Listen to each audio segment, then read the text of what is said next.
of venture capital. It's all about it's all about replacing the current ag structure. It's not about making it better or making it more productive, but it's having it conform to. I mean, the shorthand is "you will eat the bugs," right? I mean, but it's much more than that, and it's going to continue to persist in that way. So SVB is a great warning sign. We're going to talk a little bit about that this evening on the Privy Council, but it's a great warning sign for how the hell not to run a bank. But it's also a great warning sign in terms of Marxism's encroachment on the thing that differentiates American capitalism, and that's innovation. And they are going to strangle innovation if they have the opportunity to do so.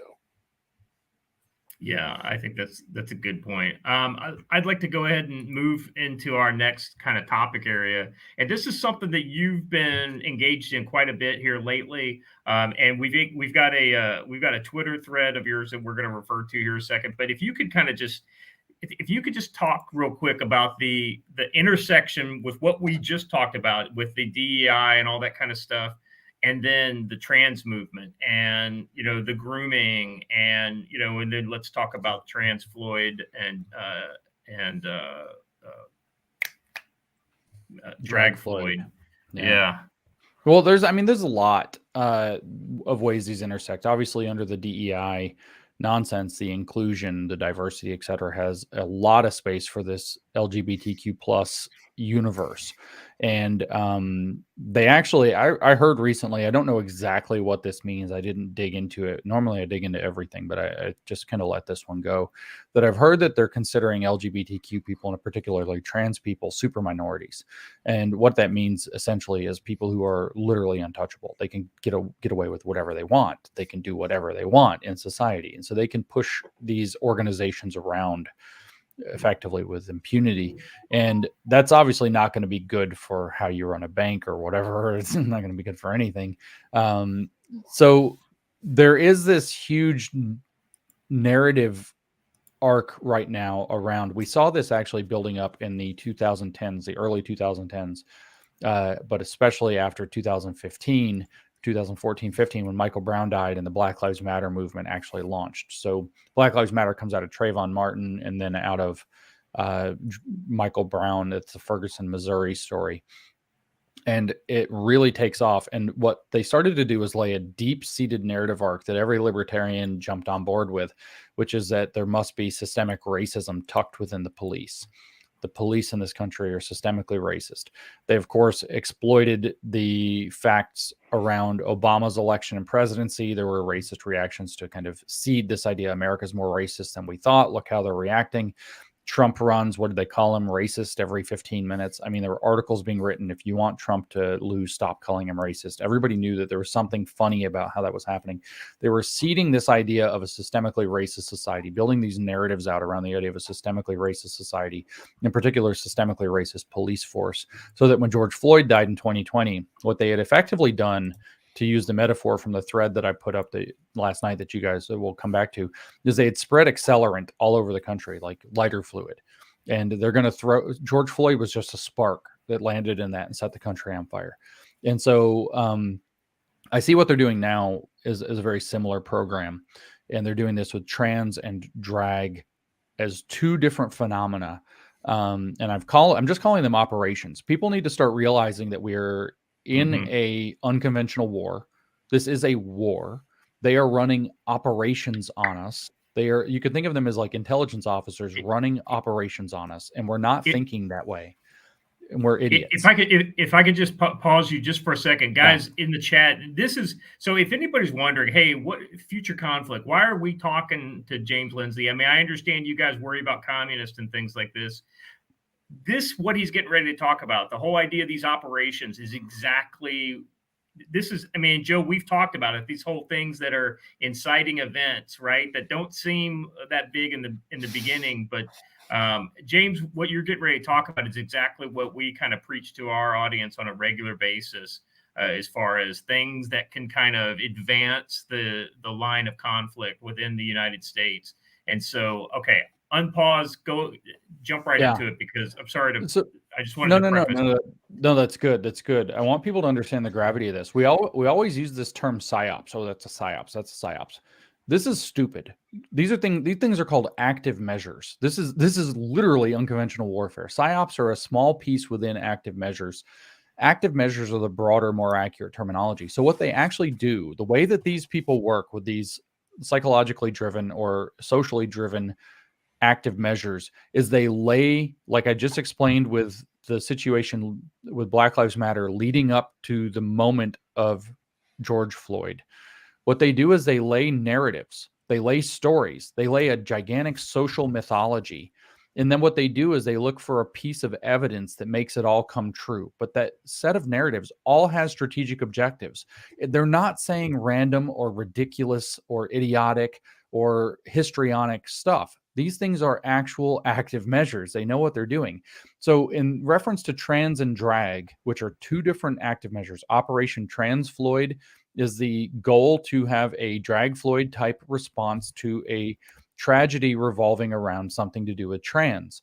Operation Drag Floyd is much more provocative, and it's the same thing. They're trying to come up with a way to get to get a lot of bang out of their buck, just like George Floyd, out of a dead drag queen.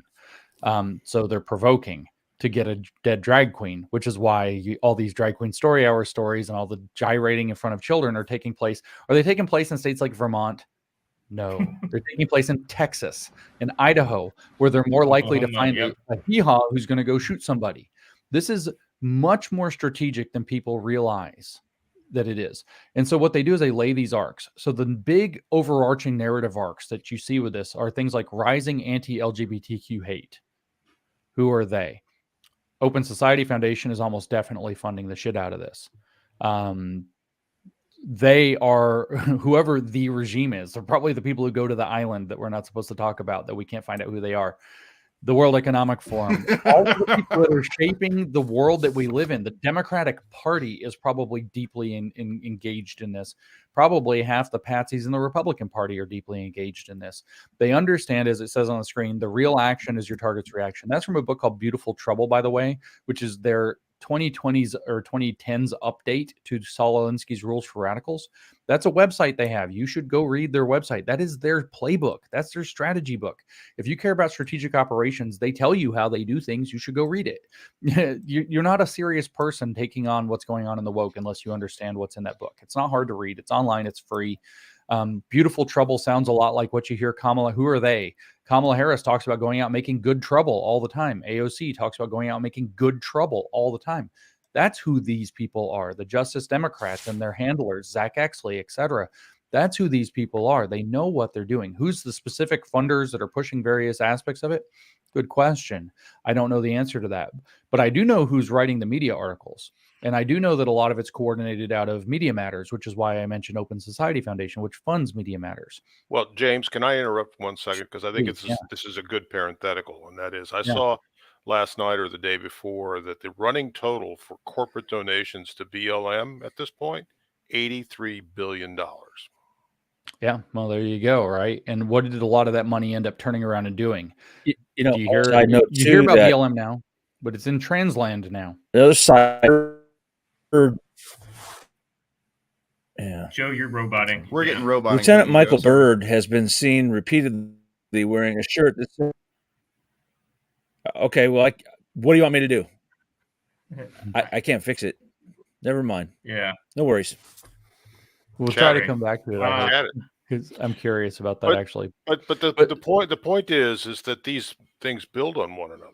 So if you capture corporate boards, then you can then push this to the next level for the next active measure. And so that's kind of what's going on here. That's right. And the boards that are captured will play along with the active measure for certain. And so the active measure sets up the mass line. So all of this, the police are racist up until 2020, blah, blah, blah. There's a little bit of in 2015 after Michael Brown, but all this police are racist. That's the active measure. And then George Floyd dies, cities are on fire, everything's chaos. We have to, every university, every institution, every corporation, all those boards becoming very relevant, putting out, we're going to change all of our policies. That's the mass line of action. So the active measure sets up the mass line of action. What we have with this is We have a drive within. We have to pick one or the other to do first because they're not the same. We'll do drag Floyd. We have this escalating series of provocations coming out. We're going to put out drag queens in front of kids, but they're going to be pretty modest. They're going to read stories. Oh, well, now they're dancing. Now they're dancing and singing. Now they're wearing less modest clothing. Now they're gyrating. Now they're simulating sex acts. Now they're saying really creepy stuff. And you see this escalation going on. The salami slicing. Correct. So either you just cave in which case you give no reaction and they're grooming your kids and they're harming your kids and they're doing psychological damage, or you react. And like the thing said from Beautiful Trouble, your real action is your target's reaction. Your goal is to get them to react, right? If you get people to react, then you capitalize upon the reaction. You therefore fit it into that narrative you've been laying during the active measure. That narrative here is rising anti-LGBTQ hate. Another one is stochastic terrorism. People are speaking out against this online. Oh no, they're going to shake up some crazy person who's going to go do violence. Then we're going to have a tragedy that could have been avoided. How do we fix it? Well, Elon Musk can't have a free Twitter. We have to have more censorship on social media. We have to have more stamping down of hate speech, etc. This is the Operation Drag Floyd objectives. You can tell this because all the articles, when they were writing them, and this largely was centered off of Media Matters and their affiliates, so you can guess who's behind the media push. All the articles were, here's all these stochastic terrorists like Libs of TikTok, Matt Walsh, James Lindsay, blah, blah, blah, on social media using the word groomer, okay, groomer, blah, blah, blah. It's going to end up, they're advertising about these drag queen things. It's going to end up in a dead drag queen. It's going to end up in violence. Elon Musk should have never let them on Twitter. So you know what their target is. It's Elon Musk and social media that people can actually communicate on. So the goal is to put in greater censorship. That's the objective of Drag Floyd. Trans Floyd is different. Trans Floyd, they're looking at all these states that are standing up and saying, we're not going to socially transition kids behind their parents' backs at school. We're not going to give medical treatment to children. We're not going to let children make this decision to do life-altering mutilation to themselves and so on. We're going to limit what can be possible there. And so what they're going to use is, as with Charlie Kirk last night at UC Davis, I think you guys will probably talk about that later, or at some point, there was, the Antifa's running amok. They're carrying trans flags. The media is putting out a narrative around the event before it even happens that Charlie has called for trans lynchings. So maybe it's a murder of a trans person like we had happen with the so-called Brianna Gay character in the UK a couple of months ago, or a month or so ago. Maybe it's a trans suicide. I just can't take it anymore. You can imagine a high profile one. You could imagine like this Dylan Mulvaney or whatever character gets bullied so much that he kills himself or something. And then you have a rash of teen suicides because they've got their like icon that did it. Then you have that kind of contagion. You can imagine this kind of happening and then saying this was a preventable tragedy. The rising anti-LGBT hate. Well, I was going to say, you forget about the 45% suicide rate in these people, even with things are perfect, and then you try to blame it on somebody criticizing. Just correct. Real quick, Joe wasn't able to get his question states limiting their behavior. That's the key objective. Right. They want there to be no limitation. They want the trans activists to be untouchable, uncontrollable. Nothing they ever do is wrong. Nothing that they demand can be stopped. And that because it destroys children, it destroys their minds psychologically, it destroys their bodies physically, it tears apart families, it shatters their ability to maintain whatever's left of their religious faith. They know what they're doing. This is a very, very strategic operation, but it requires these very obvious brutal harms they're visiting on children to be allowed to run rampant and with no limitations whatsoever, and in fact to be celebrated and participated in. And if you don't give them that, they're going to manufacture conditions where that's the new heavy duty social demand, just like the social demands that followed George Floyd's death, where we all had to be Black Lives Matter, we all had to have the square, we all had to give money. And you say, well, I didn't have to give money, I didn't, but your company probably offered to match your donations. Your company probably gave money. Your company, Dan Cathy you remember when we were all proud of Chick-fil-A for standing up about the gay thing? Dan Cathy's on his hands and knees washing the shoes of a Black person over BLM after George Floyd dies. Humiliating. And so you know that this is how this works. They set up the active measure to lay a narrative. They use the event, the tragedy, as a piece of evidence that then reifies or that justifies the narrative that they said. And they have that narrative, though, is strategic. It's purposed. It has targets. Control social media, censor social media, stop these states from preventing gender affirming care, which is grooming and child abuse. These are very strategic, very purposed, very well financed operations. And if you don't think of these things operational, you can't comprehend them. You react to them. They use your reaction against you. So that's why I was so excited actually to get to come on and talk about this with you guys, because I don't get to talk to very many operationally minded people very often. I just watch the internet react and I'm like, oh my God, you're just doing it. You're just falling into the trap they laid for you. Well, and like any good military operation, you have the things that shape it, right? And oftentimes the operation is actually striving to get kind of downstream effects. You do this thing here so that you can have this thing happen in the future. In the case around this, with say like a trans Floyd would be, hey, we're having barriers of being able to get to these kids, so we need to make this kind of inciting event so that we can get Musk to shut down all of our opponents on Twitter. And then like the Matt Walshes and the U and well, for God's sake, our Twitters, because all of us are kind of foursquare against this stuff as well. So it's whether we're little guys like us or big guys like you, that's who they're targeting, because they understand the network effect of these types of viral information spread. Because we've had some success. I mean, like the What Is a Woman documentary that Walsh did is fantastic, because it is just such a simple kind of question, and it just shows the lie in their argument when people can't answer this question. I mean, you have a Supreme Court justice who basically says that she can't tell you what a woman is because she's so infected by this ideology. Real quick, before we move on, I wanted to make sure I read Joe's comment. He was having trouble with his connection. Hopefully his connection's good now. But Joe said Michael Bird had been photographed in a Good Trouble Collective T-shirt. And I think, Watcher, you had those Good Trouble. Yeah, right there. Let's share that. So do you want to explain that, Watcher? I actually don't know much about it. Oh, Good Trouble okay. I mean, it's just a Marxist group. That's all. It's a Marxist group aligned with BLM. It's also a Marxist slogan. Good Trouble, Beautiful Trouble is just an extension off of Good Trouble. Good Trouble is the original thing. And this usually what you'll hear AOC and so on say is that they're out trying to make good trouble, usually when they're being very disruptive. After the Roe v. Wade thing, she's out sharing the megaphone with Samara Taylor, who's an open, not closed, not like closet, not like I'm accusing. She's proudly, openly a neo-communist. And she's openly sharing this megaphone with this openly neo-communist. And what they said they were doing was going out and causing good trouble. They didn't get their way, so they go out and throw a gigantic public temper tantrum, and that's called good trouble. But these active measures are good trouble. Beautiful Trouble is a guidebook for how they construct these measures, how they implement these measures. You're going to find that if you read that book, that you're going to see how Antifa operates strategically to a T, where they provoke with mid-level violence. They don't go over the top. They make you react, or as the language goes, cuck yourself. You cave in and let them have their measure over you. You humiliate yourself. You demoralize yourself, or you react. And when they do that, it's just like when Greta Thunberg gets arrested. You only see like the 4-second clip of her being carried off by police. You don't see her taking selfies and hanging out with the cops before and after and like rigging the whole thing up.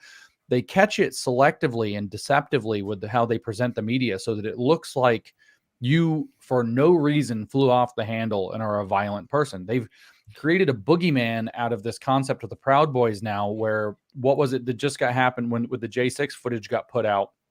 What did they come out and call Tucker Carlson the proudest boy of them all? So they allude to the Proud Boys as this specter and boogeyman, because they were able to selectively, and I don't endorse that organization one way or the other. In fact, I frankly don't know much about it. All I know is that they showed up to defend against Antifa violence, and Antifa very successfully took advantage of their reaction by getting enough film footage out to turn them into the gigantic specter of reaction that they need, so that to the point where Tucker Carlson does something they don't want on Fox News, which is completely removed from any of this, and they call him the proudest boy of them all, knowing the mimetic power of that. And that's the way their strategies work. You shouldn't you can't neuter yourself and refuse to do anything. You still have to fight back. You still have to be strategic and savvy and get active against this stuff. It's not to say sit it out and demoralize yourself. We can do nothing. It's not this black pill thing. It's that they have very comprehensible strategies. And when you comprehend their strategies, you can beat their strategies. You can beat them at their game. So, here's the question. What does effective resistance against this socialist campaign look like? If we're talking about Operation Drag Floyd or Operation Trans Floyd, just those memes. So when Brianna Gay was stabbed in London, immediately, before I even had heard about it, the first time I heard about it was people sending me stuff saying, I think they're doing an Operation Trans Floyd. That's suspicion. That's what I put in the Twitter thread last night. If you imagine that this narrative, rising anti-LGBTQ hate, stochastic terrorism, blah, blah, blah, blah, blah, trans people not getting their way, boohoo. If you imagine that's like lighter fluid getting sprayed all over the country, and the goal is that when the person dies, the tragedy occurs, that's a spark that lands in the lighter fluid, and boom, you can imagine the country catching on fire again. George Floyd dies.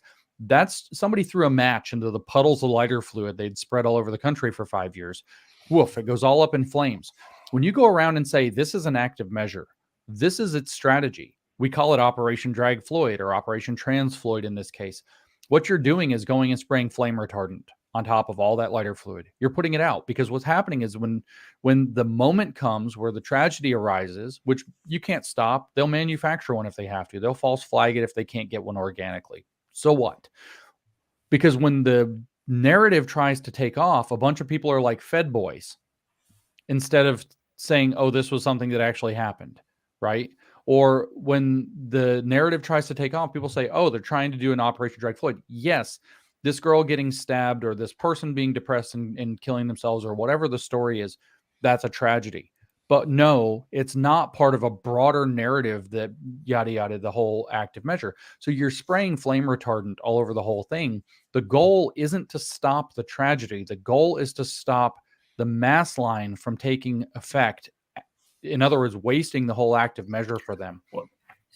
So that kind of takes us to our next thing, and I think this will probably be the last one we have time to really get into, and then maybe we can hit some of these super chats at the very end before you have to take off.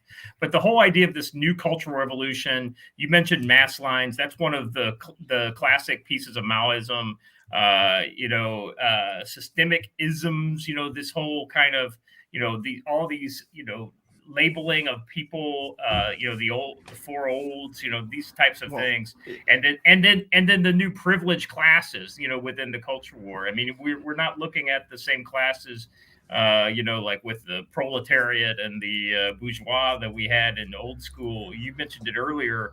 The new Marxism had to kind of do things a little differently here in America. Mm-hmm. So let's talk how this maybe neo-Maoism is the way to put this part.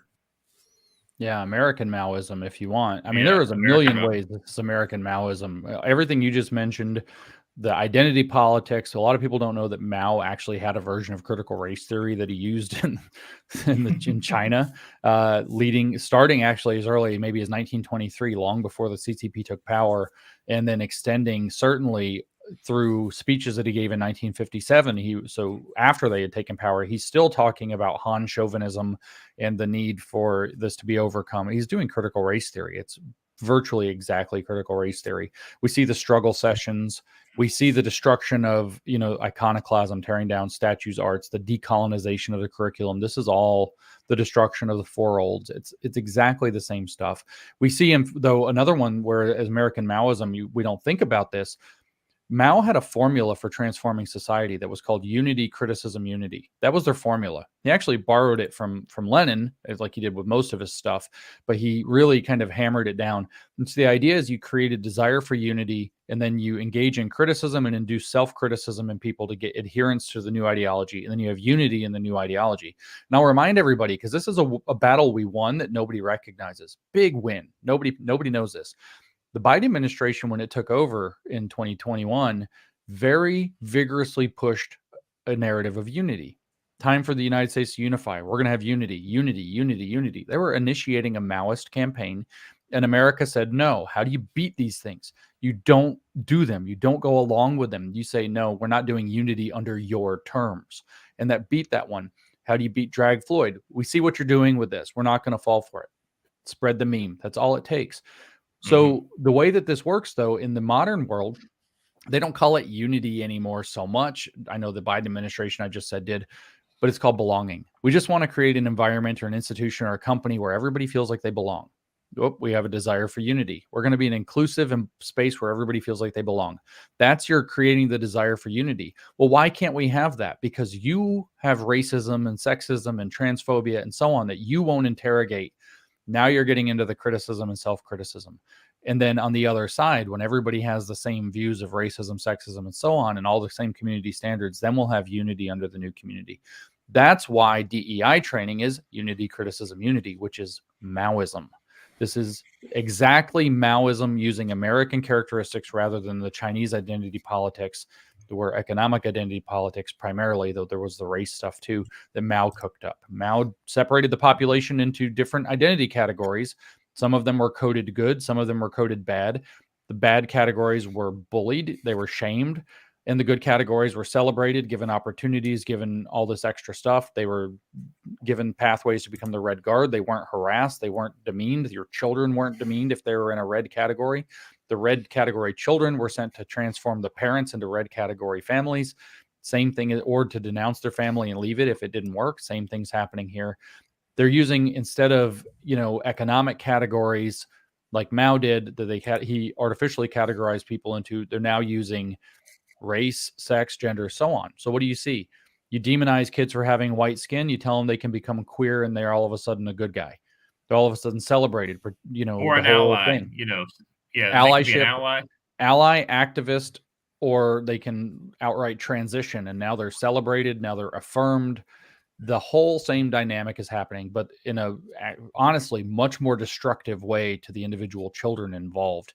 It's actually far more insidious because America was far more resistant. So they have to do stuff that's much nastier to make it work. Well, Danielle literally takes the words right out of my mouth. She says struggle session. So I mean, it's not just the ideology of Maoism, but it's also the techniques. I mean, the whole idea of these corporate trainings that turn into struggle sessions. Okay, we're going to put all the white people together in a room, and you tell us about your privilege, or you tell us everybody about has how to confess. Everybody has to confess. Everybody has to confess. It's So- just like Mao. So isn't the necessary precondition for this is the ability of having stripped all of the traditional values out of the society first? So religion doesn't exist materially as the way it used to in the United States, and all the other traditional values have been stripped out as a way of plowing the road for this stuff to work. Because people who are comfortable and are solid in their beliefs can fight this. They're less likely to give in to the vegan teenager where this starts. I mean, isn't part of this to sort of reaffirm our traditional values in our society by teaching them and reinstituting them at this point? Also, the other piece is to tell these people who are the useful idiots of this movement now, what happens when this movement is successful? They're all liquidated. That's right. They are. They're first against the wall. Yeah. So good luck, woke guys. Yeah. Actually, I tell people in my darker moments that all I hope for is to live long enough to watch that class get liquidated. So Absolutely. I get to go second. I'm with you there. And they're the ones screaming "Long live the revolution" while they're up on the wall. That's right. Yeah. Exactly. So reasserting traditional values is yes, and it has to be done strategically because of that reaction thing that we were just talking about as part of their strategy. Their goal is to get people to so what they've done is, rather than saying strip away traditional values, is they've caused people to doubt the value of traditional values. Same thing. Right. So they've subverted those. They've undermined the comfort and certainty and the value of those. And so what you have to actually do is start to actually convince people of the value of those things. If you come out and assert them too forthrightly, they'll just twist those and use that as a marketing campaign to see they just want to say the N-word. See, they just want to be racist. See, they just want to be transphobes. But if you can actually get people to understand, for example, no, there is actually a tremendous amount of value in recognizing that men and women are men and women, and that there are differences between them for particular reasons. And those things not only will make your society flourish, but they'll also make your individual life better if you lean into those within reasonable boundaries, and that there is some social enforcement around how that works. Then we are going to have a better outcome, not just overall, but for most people as well. And to get them to revalue their values, I think it's a slightly more, it's what you said, yes, with a little more subtlety, so that you don't fall into the trap of being a marketing campaign as a reactionary for them to go scare liberal wine moms into saying all their worst fears, everything we've been telling you, see, it's really true. That's what you have to appeal to people's values more than put down like a hard stake in the ground. You also have to appeal to people. But yeah, you want to get people to be that way, though. You want them to understand that holding to their values is the way you resist these manipulations, which starts with getting them to see they're being manipulated. Right. So my one example here of the absurdity of this is I saw last night that the Oklahoma chapter of the Cancer Society was talking about cervical cancer screenings for trans women. Let's leave that out there for people to think about. Yeah. That's the way you deal with that, by the way. Is if they can get you to believe that, you'll believe anything. 2 + 2 = 5, and I love Big Brother. That's right. Or Big Sister Plus, I guess. Yeah. Okay, so James, I know we only have you for about 3 more minutes or so. So real quick, I'd like to get through some of these super chats so you can see maybe some of the questions people had for you. You already bought for $11 Canadian. How much is this caused by CCP-funded terrorists like Bill Ayers moving into academia after their criminal acts? Whether Black Panther were both Soviet-funded, self-sustaining revolutionary tools? A significant amount, but not all. I can't put a percentage, but I would say it's signifiant. A lot of it's just homegrown, right? I mean, it's just kind of the snowball going down the field. Yeah, once people become part of this cult, they're part of a cult, and they're very motivated to continue doing it, and so that's a big deal. Brad gave us $2 with nothing to said. Maybe he forgot that he didn't say anything. And he wanted us to follow up with this, which is a story about a Saudi Arabian teenager who roughly 11 hours ago apparently committed suicide after, quote, being forced to detransition by her parents. So yeah, that's the new one that's out. That's probably what happened is probably a tragedy. The end. What's happening around it is Operation Trans Floyd. They're trying to gin it up. They did like 20 attempts with before they got George Floyd. So they're going to find the sympathetic character that latches on. Operation Trans Floyd needs to go viral and make people understand what they're attempting to do so that it puts the flame retardant on the ground. Brad comes back with two more dollars and says, guys, look up Eden Knight. All right, we'll do that. That's who that was. Yeah. The well-armed corgi for $19.99. So what does effective resistance against socialist campaign look like? You expose it. You expose what they're doing and why they're doing it. You show the target. Imagine that they have a piece of, I mean, not to dork out military with you guys, imagine they're firing artillery, right? What do you need to know? You need to know when that cannon goes boom, you need to know roughly the arc and where that thing's going to land so you can scramble and get away from it or whatever else.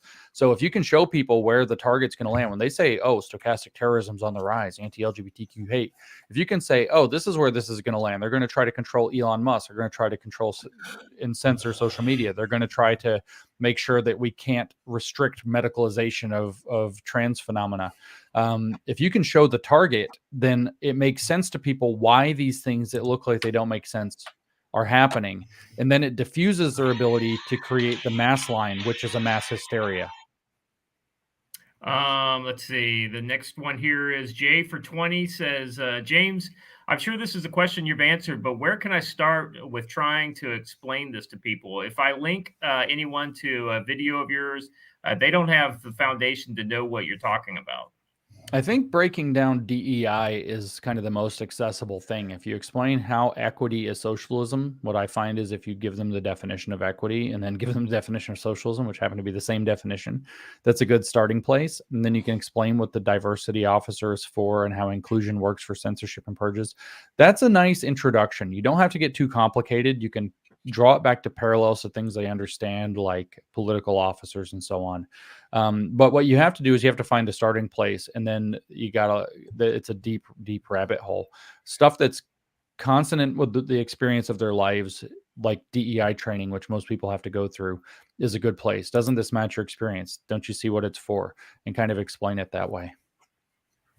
Let's see. Joe Joe, hold on a second. I got two more. Joe Dutchman from 5 says, "Why do you suppose individuals like Ira and McTeer, McIntyre, I'm sorry, get so offended at you speaking at a pastor convention?" Little dick energy. I'll take it. And the final one here is Chel, a name I haven't seen in a while. Welcome back for 5. Says sources for a good educator fighting on the front lines. Thanks. That are active educators. That's a good question. I would recommend that people do check out people that are talking about education that are doing very good work, which would be Courage as a Habit. They're very good. Jennifer McWilliams is a woman who works with them, who is exposing social emotional learning. Another character, Lisa Logan, is doing a wonderful job exposing social emotional learning. Another character, Kelly Sky, or SKE, actually Kelly Ski on Twitter, is exposing what's going on with what's called the whole school community model, or community schools model. You should definitely check that out. They're not educators, though. Finding educators that are speaking out, they're here and there. You'll find them, but there are not terribly many prominent ones. Jennifer even is a former educator, not a current educator. Chalkboard Revolution? Chalkboard Revolution is good too. Yeah, thank you, actually. And that's right. All right, so we appreciate your time.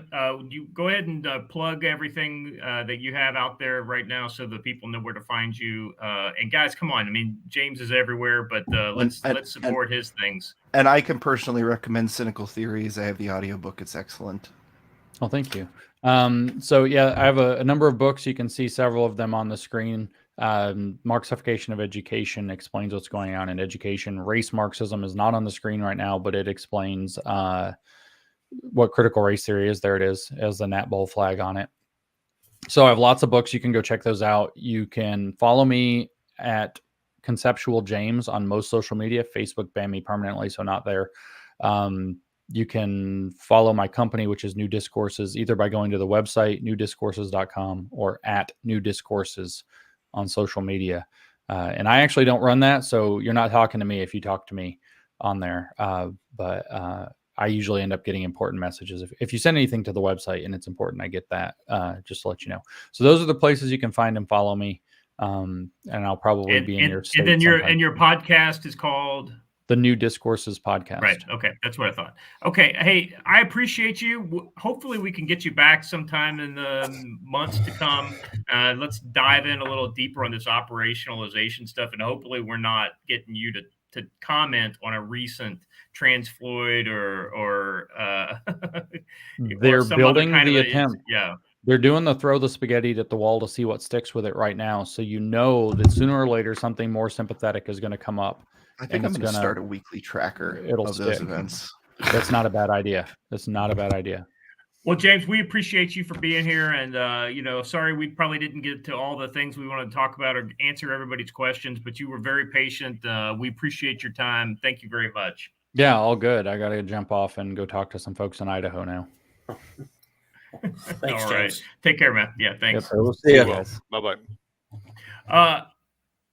Guys, we got up to over 300 watching total on YouTube. Now, we're doing something unique here. We've actually linked this stream to Sean, your channel. So not only do we have our chat going on from our channel, but we've got your channel going too. So, like for instance, Corn Pop here was actually posting into your chat. So it's kind of this is the first time we've been able to do this. So this is kind of interesting. So I will just say If you're watching this on one of Sean's channels, feel free to come on over to Future Conflicts and give us a sub. We're pushing towards, let's just say we're pushing to 5,000, but we haven't hit 4,000 yet. We appreciate James for coming on. I'm glad you guys were here to talk about this with us. I know he did most of the talking, but guys, there's a lot for us to kind of unpack from that. I want to go around the horn and what stood out to you that he mentioned, maybe something that you hadn't heard before or were unaware of. I'll start with you, Joe. Any thoughts? No, I've actually been following James for a while, so I've been aware of all that stuff, and he's just got a lot of research done. Good, solid guy to have. Yeah, absolutely. He's definitely one of those. When you call somebody a subject matter expert, it's a guy like him. Somebody can really go deep and nerd out on whatever the topic is. So really appreciate him for sharing that knowledge with us. Stan, I know you've got to go here soon too. What were your thoughts? I know you had a couple things to say, and I think there was a lot of good information that he was giving us. Yeah, I'm happy to have him on. I would welcome him back at any point. Yeah, I think what a lot of people, Joe, we focus on a lot of like the real world events like this Antifa thing at UC Davis, but what I think a lot of people on our side really need to kind of buckle down on, and nobody in this day and age, who wants to read a book, right? But I think he's got those books that will help us give that ideological framework we need to be able to pull apart a lot of these stupid arguments that these Marxists are making, and just poke holes in the lie that they're teaching to our kids. You know who's got some good books that'll help you poke holes in ideological Marxists? Joe Dolio. Tacticalwisdom.com. Floyd. That's right. Yeah, that was not one of your better transitions, but I'm glad I want to get this audience to see about tactical wisdom. Joe, what do you got going on this week? Well, first of all, I take back what I said about Watcher and his smooth transitions. That one was a little janky, but that's all right. Well, we just wrote an article reviewing NC Scouts training courses, Scout and Recce courses. Highly recommend those courses. Also highly recommend his new book. If you want to make this a little bit bigger there, Watcher. The Guerrillas Dispatch by NC Scout. This is volume 1. I'm going to be contributing to volume 2. Basically, it's a collection of articles from American Partisan and a couple of other places, the Brushbeater Forum, about being a guerrilla, being ready for the bad times that are coming, and how to organize, how to communicate, and how to set up your gear is pretty much what's in this volume 1. So good stuff. I recommend getting it in paperback rather than in Kindle. I think the whole purpose is to have it when you need it. Kindle won't be around when you need it. So, look at that! Look at that! Number 1! Again, listen, I sell more of his books on my site than I do of my own, so I got to fix that. Yeah, we gotta get a kickback, a radio kickback for right. He could just pass me one of those two really sweet radios he has. But for the record, the rifle that's on the cover, I've had that in my hands, so that's kind of cool. Anyway, I wrote about those. Good thing that isn't a gay magazine, huh? Well, who said it's not? You haven't read it yet. Matter of there's an appropriate amount of homophobia at his classes, so there or homoerotica or whatever it is. Anyway, no, I don't need prettier cover art, by the way. My books are finely designed by my son. So anyway, I'm going to write later on in the week about preparedness and some other ideas coming up. But you can find all of my books over on my website. You get them from me signed, but they take a little bit longer to get there because I got to go through the post office and I got to get them from Amazon. But you can get it from Amazon a little bit faster if you want to. They're available both places, but get them from my site, honestly. Yeah, so. I agree with that. You put a little bit more money in Joe's pocket and you get that signature. And who knows, Joe may draw a little doodle for you. Yeah, I might draw you a picture. And listen, that art and those signatures are going to be worth something when the ATF finally comes and kills me. So that's right. Well, that's rather dark, but you're not wrong. No lies detected. Hey, Sean, Go ahead. I got a scoop. Yeah. I just want to ask people to consider coming on and watching the Privy Council tonight. We're going to do a little bit of a sit rep as it relates to financial markets and what's going on today. And I'm told that we will be having viewer participation via our call-in line, and I think we'll have the instructions on how to access that out before the show. So Correct. Groundbreaking technology through the third wall, but we're going to try to make sense out of what's going on in financial markets and how that relates to. Well, the financial gods have handed you another thing to really kind of sink your teeth into with this Credit Suisse thing. So you better bone up on it between now and then. There, Stan. I'm living it. What are you talking about? I was gonna say it may fall apart in your hands right before the show. So you might end up being awake more than anything else. No, Credit Suisse. Look, Credit Suisse is designated by multiple countries and their central banks as a globally systemic important institution. So it may morph, it may become something else. Some of us may think that it should have happened 8 or so years ago, but it won't be going away. Did you say dedicated or desiccated? Designated is what I said.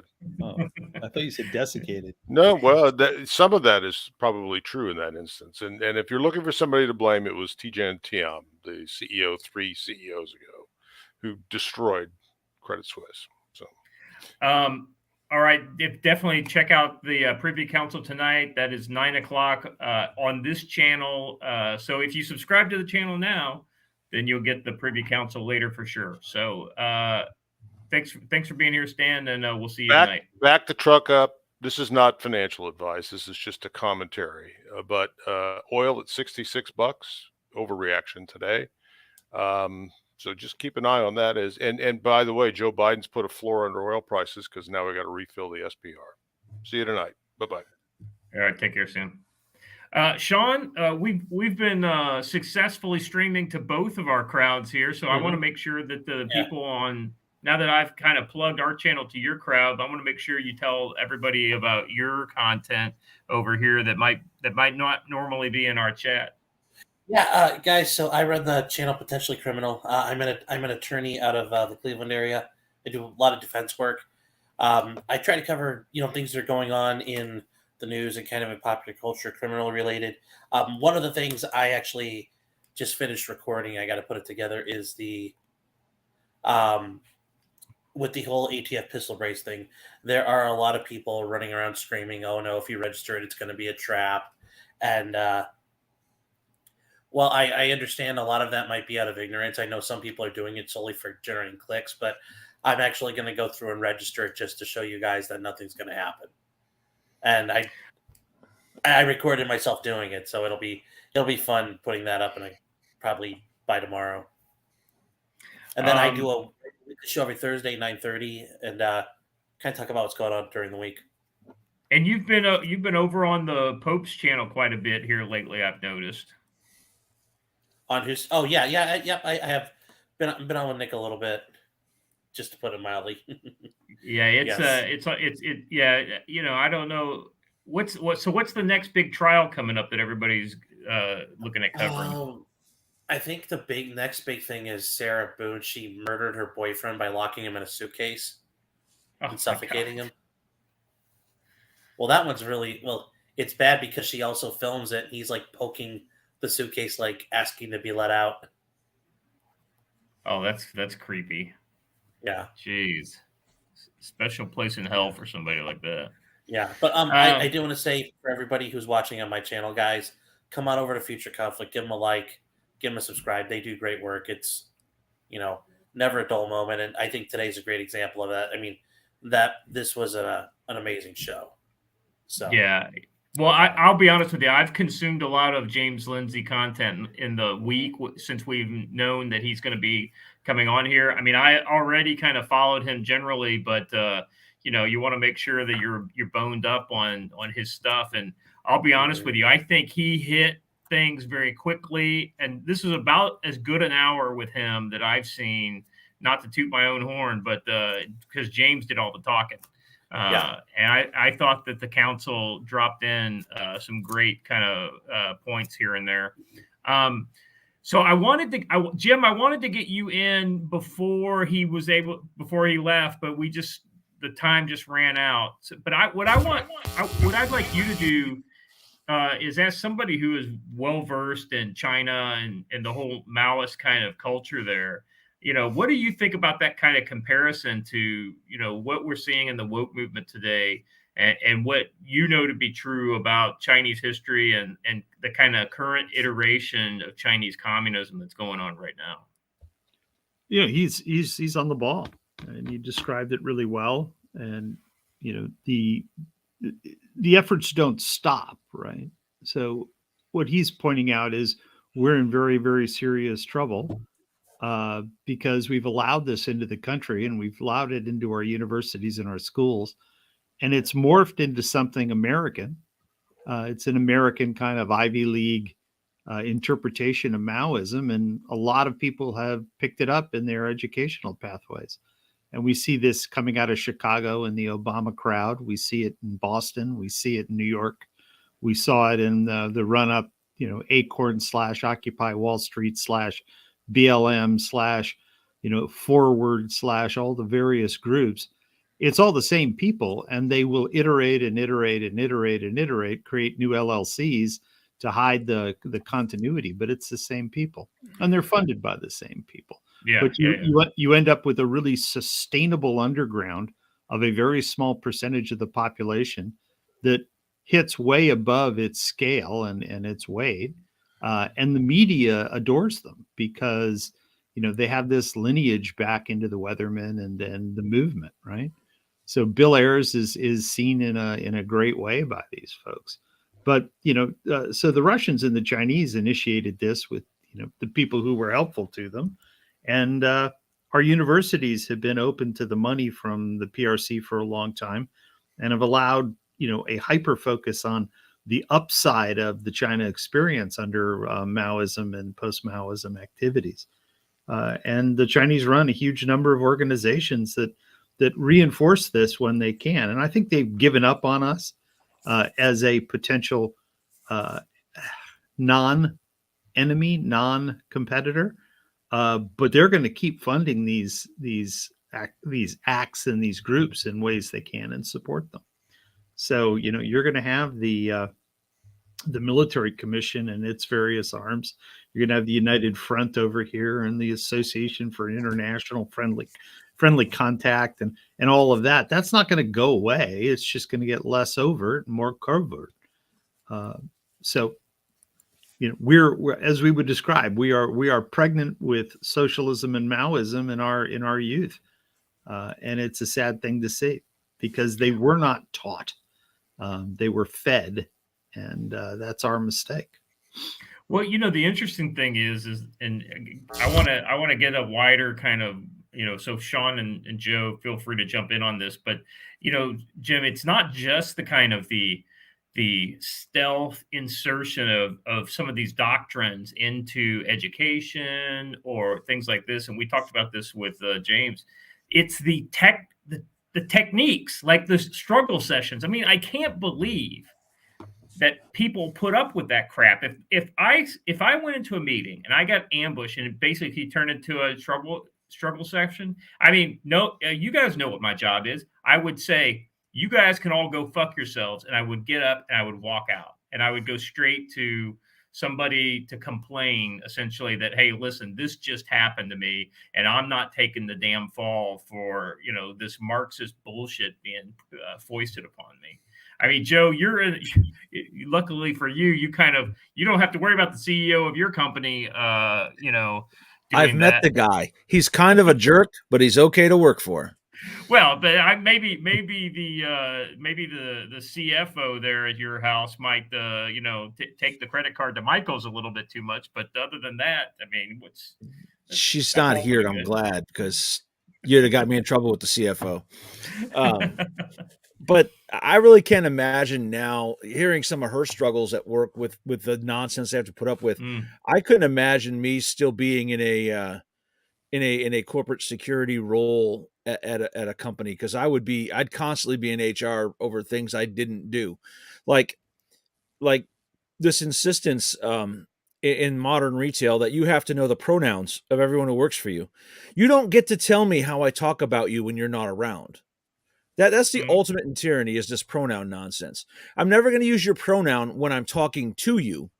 So why do you get to control what I say about you when you're not around? It boggles the mind. It's silly. It's the creation of another set of vulnerabilities that you can use against people. It's a targeting technique. So the more they have, the better off they are. And again, it's the variability. If you have a dozen different ways to attack someone that are considered legitimate and supported by the organization you're involved in, they'll own you. I mean, my friends who work in academia, you talk to professors who are historically, centrist and conservative. They've been attacked and abused and isolated for the last decade, and there's been nobody listening to them. I mean, look at the video from Stanford Law School, right? Stanford, one of the best universities in the world, and you've got these upstart, crazy Marxist children squealing at a sitting judge who was nice enough to come see them. It wasn't only a judge; it was one of the deans.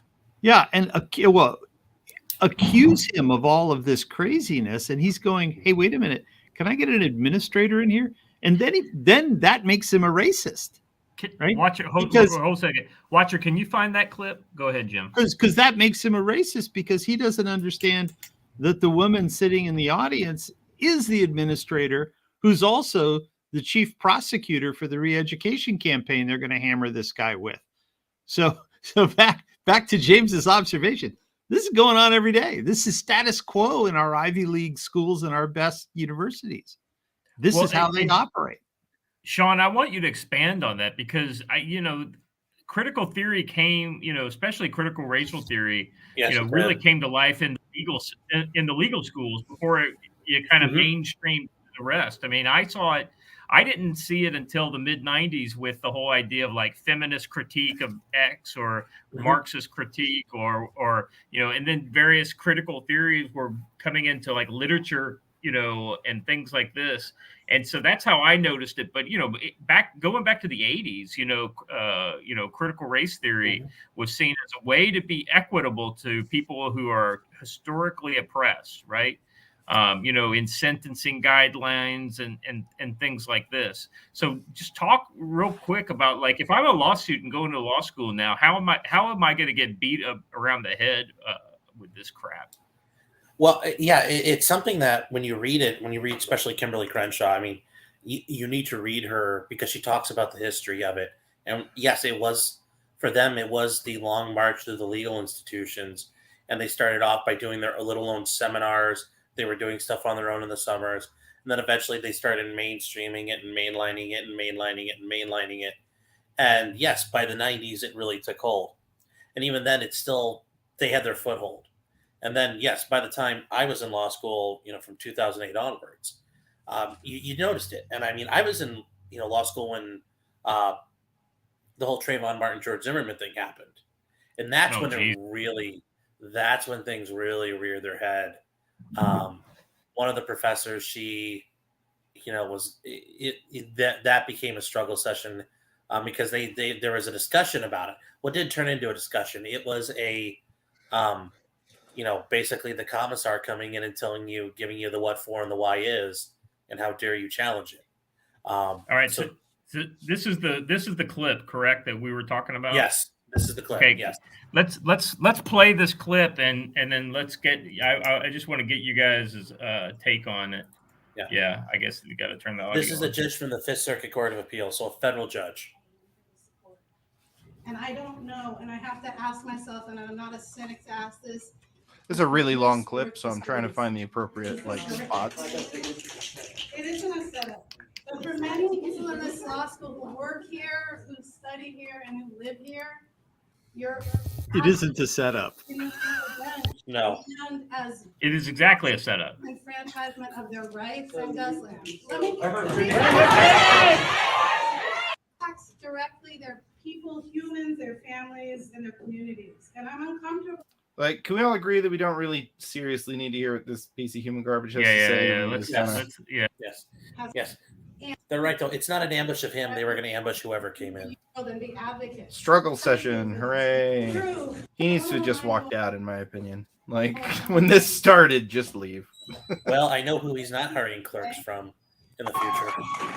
I want to ask that half the folks walk out and protest, and the rest of us, let's tone down the heckling slightly so we can get to our questions, which we still very much want to hear the response.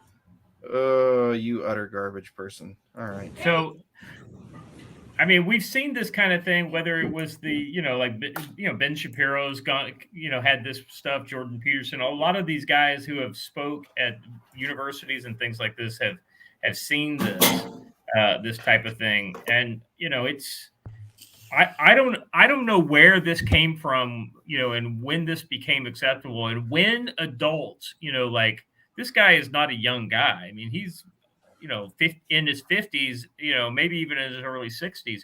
When did people of that age range start taking this crap? Well, I'm gonna ignore your ageist comments and That's right. and point out that anybody who's asked to visit an institution and speak in academia should be afforded the respect to speak. It's our system of academia was designed to be an open forum, and they've killed it. They've destroyed it. They've weaponized it. And it's an open forum as long as nobody has a dog in the fight or it conflicts with their major, right? So, I'm going to guarantee you that the lawyers in there are all activist-prone, activist-directed young law students who want to go work for somebody who's going to pay them to support DEI/green/ the movement. And it doesn't bode well for the future value of Stanford law graduates as an alumni, but that's my opinion. I mean, Scott, I can say this because when I started college, I started college in 2004. I started seeing this stuff kind of when it all began. At least for me, that's when I started noticing it, like partway through college. The reason why a lot of people put up with this crap, and aside from this guy visiting a school, when you start going to places, I mean, if you start out as a normie, you're like, okay, what the hell is this? And you're just like there were things I went to now that I look back on it, and I remember sitting there saying to myself, like, what the hell did I just go through? What the hell was that? That was the dumbest thing I'd ever heard.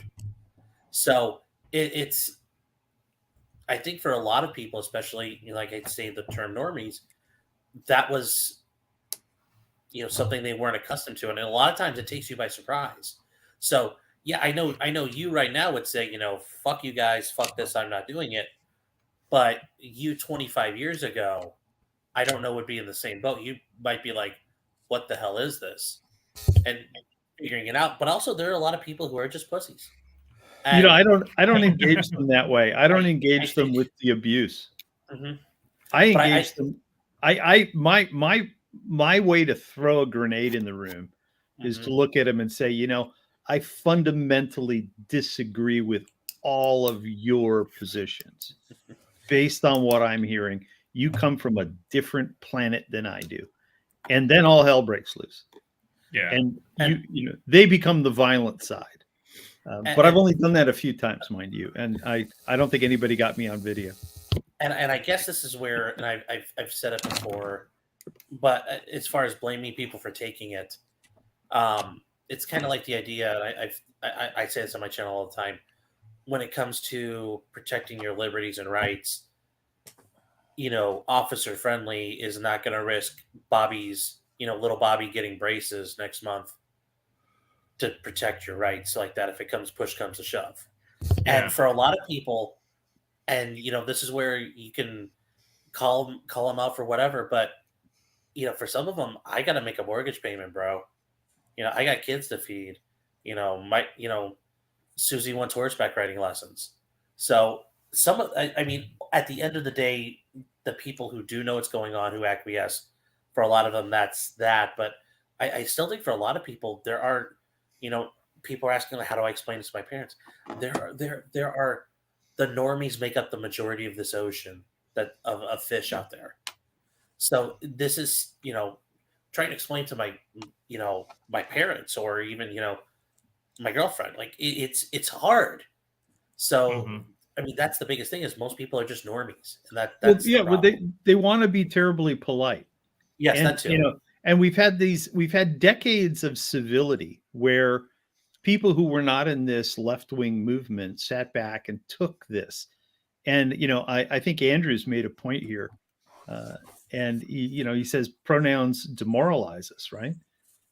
People are demoralized, but the people who've historically tried to been polite, the conservatives who are out in all these institutions, have been so polite that they've been seen to acquiesce. And so in conversations around where I live now with academics and people, I say, hey, look, you don't have to be nasty and you don't have to be confrontational and violent. You just have to say, geez, I just totally disagree with you. And I understand where you're coming from because I'm well educated in Marxist theory. And, you really need to revisit what your base assumptions are. I disagree with you. And I'm okay with that. You've got to express comfort with your beliefs that are contrary to theirs. Otherwise, they think everybody's with them. And we've been so polite for so long. The problem is they're going to get violent. And we see this with Antifa and Davis. We've seen this with Acorn. We saw it with BLM. And we see it with Antifa in D.C. The riots in front of the White House when Trump was in there, where they were Way worse. When they were burning the park and attacking the federal officers and agents, when they burned the church, there were so many young student intern types in that crowd. And there was this set of two blonde ponytail girls right in front. And I remember watching them going, God, they probably work at the Audubon Society or one of the associations, and they're not able to go to work because of the COVID limitations. So their nightly activity was to grab a couple of beers and go down and deal in the crowds in DC. And that movement doesn't understand that it is a small movement with an outside ability to project its behaviors. And they get away with murder because they've infiltrated all of the prosecutorial organs of the government, whether it be state, federal, or municipal. And they're getting off easy. So people aren't being prosecuted. The guys who were throwing firebombs in Brooklyn, the two young lawyers, they got their bar cards back. I mean, come on. They only got a year. They only got a year in jail for throwing literal Molotovs into a police vehicle. Yes, into a police vehicle. It's staggering to me. Lance Corporal Veteran for 5 says, Democrats say our democracy. It's not yours or mine, but theirs. They've built for 60 plus years. We need it described so we can identify it. Yeah, and you guys know my thoughts on democracy. I'm absolutely for a more limited franchise versus a more broad franchise than what you basically see most Democrats advocate for. If anything, they're looking to expand the franchise and get some of those Chinese agents coming across the southern border on the voter rolls before the war starts, of course. Once the war starts, then, all bets are off. But yeah, the Starship Troopers analogy. Yeah. I'm all about it. We had a whole show about it, 2 weeks ago. And then PA Grunt, I saw you over there. I'm not quite sure how long ago this was, but I wanted to make sure I get this read for everybody. For $20 over on Rumble, Bill Whittle explained the Frankfurt School and critical theory over a decade ago. Made a great YouTube videos. Yeah. 100%. I remember those videos. I can't remember if I watched all of them because I was kind of early in on critical theory back in the 90s and the Frankfurt School. I encountered it in a weird way, as like a senior in college back in, this would have been about 96 or 97. And I was like, what the hell is this? And then so I started asking questions and I got to the Frankfurt School. And once I found out about the Frankfurt School, and I wasn't using the internet. I actually had to go to the library to read about this stuff and found out about how the Frankfurt School was essentially all the Marxists that drove out of Germany in the 1930s, and they came over to to basically land and reestablish themselves in the U.S. academic system. Some scary stuff there, because it's amazing how open we were at that time to socialists and communists. So interesting stuff. Let me see. Do we have any more I want to see if I'm caught up or not. I think I'm caught up on super chat. Okay, guys. Hey, so let's pivot this to a little more practical application. Watcher, do you have some of the video from the UC Davis? Let's. This is hold on. This is all that theory we've been talking about in practical application, and the more kind of low, because the operations thing that James is talking about, whether it's the trans Floyd or it's the why don't you cue us up with I've got it ready to go. Why don't you cue us up with what happened? Yeah, so essentially Charlie Kirk was going to speak at UC Davis, and evidently the Antifa got wind of it and decided to protest, and eventually pushed the cops back and completely smashed in the place. Attacking people with umbrellas. Yeah, see, hitting this guy with umbrellas. Yeah, because they're blocking the this guy decides to, it's pretty smart to get out of there, especially when you're one guy. It doesn't matter how big and tough you are. You one guy against a mob is never a recipe for success. Joe, I mean, mobs are, could be a bunch of soy-fed skinny boys, but they can get pretty damn dangerous when you get a big group of them, Yeah, but that guy just summed up the entire U.S. military civil defense manual with what he just did there. Once he got through the crowd and turned around and offered to fight them one-on-one, not one of them came forward. That's mob mentality right there. They'll all fight him when they're all together, but no one would fight him one-on-one. It's not wise to run through the mob like that, though.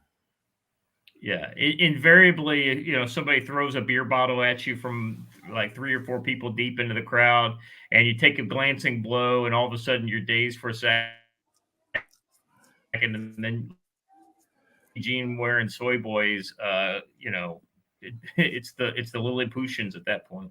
And all those umbrellas are customized, so you got to be. These people are really nasty folks, and they cause physical harm to the point of putting you at risk of death. So you see these crowds. You see these crowds go the other way. I'd like to point out that the armed and sworn law enforcement officers were the first ones to flee from that window breaking. Yeah. So. You're right. You're right, Jim. I mean, these people are nasty pieces of work, and I hate to say it, all it takes is somebody in their kind of power authority hierarchy to give them the go ahead, and it's going to be much easier for them to escalate violence. Sean, I want to get you in on this. I mean, these guys, they're not running around with guns and shooting people, but they're not too far off from that kind of action. No. I mean, with these guys, most of these guys know, but within their core, they have people who have been training. I know Joe's talked about it before, but there are a lot of them who have gone over to Rojava and fought with the Kurds. There's, a couple of them who have, gone and LARPed with the Ukrainians. So there are some of them who are learning, and I haven't seen it in a while, but every once in a while you'll see, like in Portland, they do like armed little patrols. They call them parades, but they're patrolling basically and doing like, getting their presence known out there.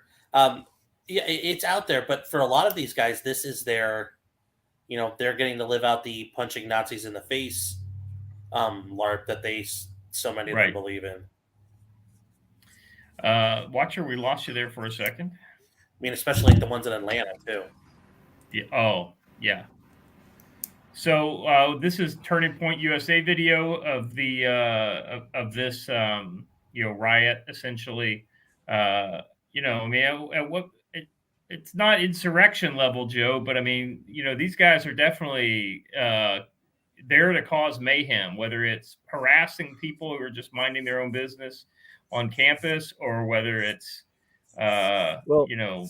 damaging the windows and keeping people from speaking. I want to caution people, because Sean will back me up on this too.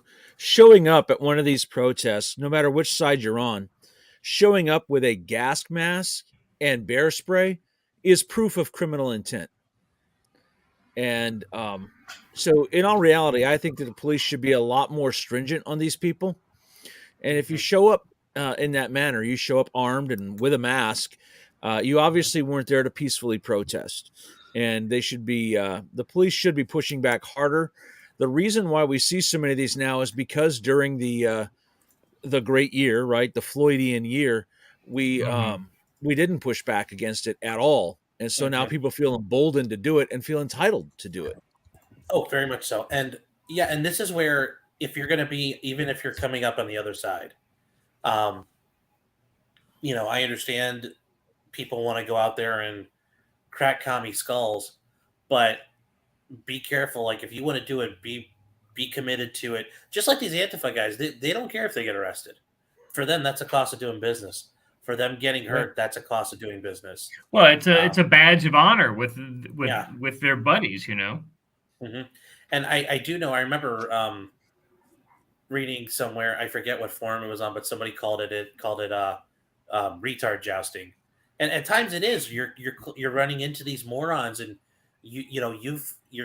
these are drones. They're idiots. A lot of them are, and you're jousting with them, and they don't care. So yeah, if you want to go and do it, just acknowledge these guys are fully committed and prepared to have whatever semblance of their life ruined. And let's not forget, they intentionally killed someone in Portland. They boxed him out and killed him. I just want to point out something interesting. They're not going under Antifa this time. They're flying some very different flags, as germane to our earlier conversation. Wait, are we on Rumble or YouTube still? We're on all of the above. Okay.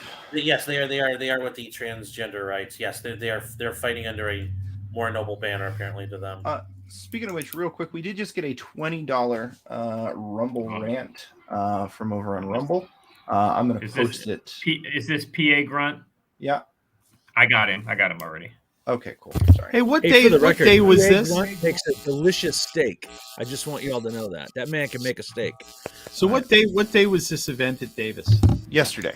Yeah, it's yesterday. Yeah. So the 14th. Mm-hmm. Yeah. Huh? Because I'm looking at their police blog, and everything is suspended. No prosecutions, dispositions, suspended. Yeah. No further action. Well, it's UC Davis, and these are leftists. What was expected? It's also, it's easier just to cut all those people loose at the end of the day too. See, as a police officer, I would be upset. I risked my life to tackle that guy and wrestle with him, and then you're not going to proceed. No. Well, then it also leads to the civil action against the police officer for you arrested me and they didn't prosecute me. Thus, it's a wrongful arrest. Right? Yeah. Right. Yeah, to an extent, but a lot of those guys haven't been pushing those because just these videos alone would pretty much kill most of their 1983 claims. I mean, you're part of a riotous mob and you get swept up in it. That courts generally kind of like, that's on you. Now, there have been some cases where they have wrongfully kettled groups of people, and it's mainly they kettled the group before things kicked off. But generally, by the time he gets to this point, the cops are usually in the clear. What is an MIB? I think it has to do with the building they're in. Those are like student volunteers for the building they're at. Or that might be whatever contractor, like security, like local security company, maybe something. Because they certainly don't look like they're badasses. Yeah. Will Arm Corgi for $9.99. You'll notice looking at the available booking information when Antifa is arrested that they come from all over the country. This isn't a large group of people. Yeah, so they hide their numbers in their mobility. They are well funded, and that pays for their travel, right? And then you've got every Revolutionary Corps is going to be small. Yeah, The true core is true going to be believers. Right, and these are one of the reasons why they're willing to take an arrest. Okay, I got to spend a week in jail or something like that until my thing gets dismissed. Or in the case of like Atlanta, I mean, we're seeing some of those people are actually getting fairly significant charges. But Sean, I mean, what are the chances that some of these significant charges essentially go away, or they get suspended, or they get a lot of them will. A lot of them time will. served? There's going to be. Well, I mean, it's just the nature of things. It also doesn't help that your DA in Fulton County and the surrounding counties are Democrat leaning. There's some. I think a couple of them, especially the Fulton County one's Soros funded. So she's certainly not going to be handing out bus tickets for extended amounts of time. And it's just, yes, the violent core of any movement like that's going to be very small. And yeah, they are very well funded, so they're super mobile. But I mean, you go back through to like the the Soviets. I mean, there were handfuls of them that were putting in the work. Like Joseph Stalin, he was one of their money raisers because he went out and robbed banks. But there are a lot of people who supported the Communist Party, but they weren't going to that full end. But yeah, yes, there needs to be a crackdown. But when it gets to the point where the FBI says, it's, this is just a thought, it's not a movement. I mean, there's nothing that's going to happen to them. It's not holding them back on white nationalism. Yes. Well, no, they just destroy evidence and commit perjury, and nothing happens to them. Well, they have to wait till they pull their embeds out of the neo-Nazi groups before they can go in and arrest them all.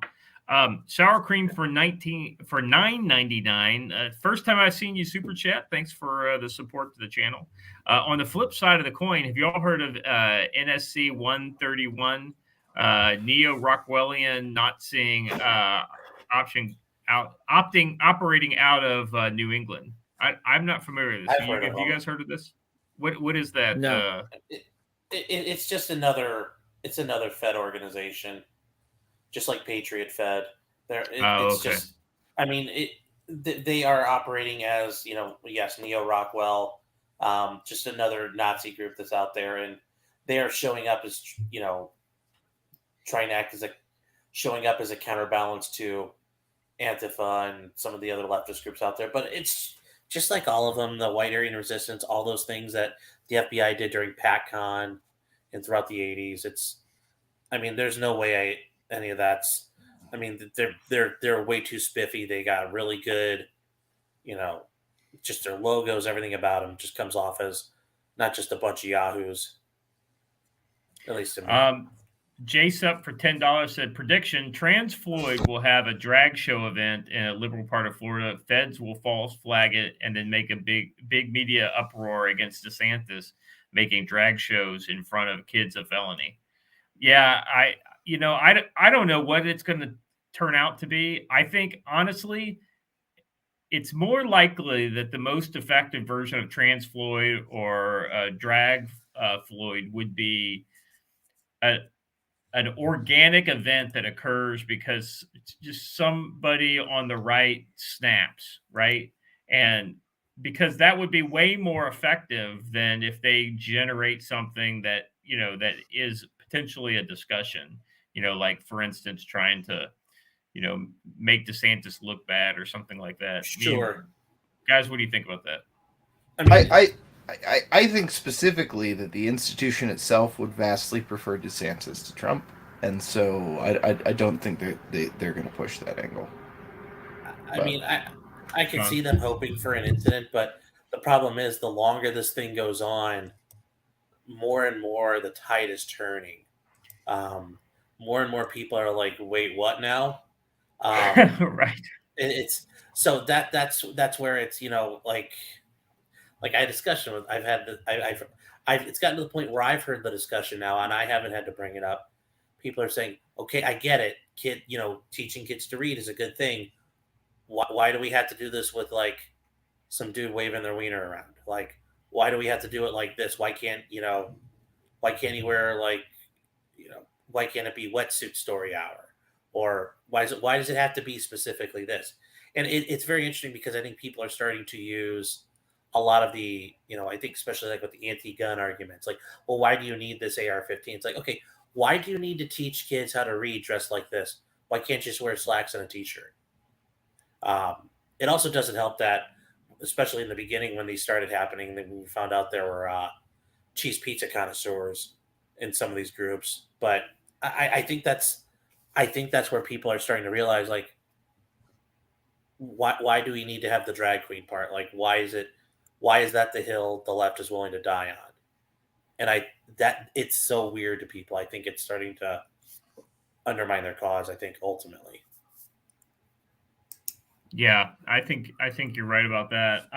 Any final thoughts on this kind of just this Antifa stuff, or maybe even more broadly, the ideology we were talking about beforehand? Because I want to get Jim's thoughts as a kind of a teaser for tonight's Privy Council. I want to get Jim's thoughts on Credit Suisse. So before we move on, anything else? I guess I just wanted to say, he's right. You can't just look at these as a bunch of blue-haired weirdos from college coming in. Yeah. Because you have some of that, but you have these people who are true, like, operatives. They are the commissars who are going to make it go into effect. And I mean, it's like Dr. Zhivago type stuff, where you're joining the army to go infiltrate and rabble-rouse. You're not just a random Yahoo. You're a person there who's trained. You have a goal. You have a mission, and you're working it through as you go. And I think it's I think it helps, especially because he did, he's can explain it just like it's a military and intel op. Yeah, I think that's right. I think we think of this as just kind of like what we would do. Oh, we get upset about something, we show up for a protest or something like that. Maybe the protest gets out of hand, and that's what we're seeing, right? That's the way most people think about this. But I mean, Joe, we've known about the finance ties for a lot of these things for a long time. I mean, this is orchestrated. There is a planning network behind this. It is highly operationalized, kind of points of view. I mean, this is nothing to make light of, right?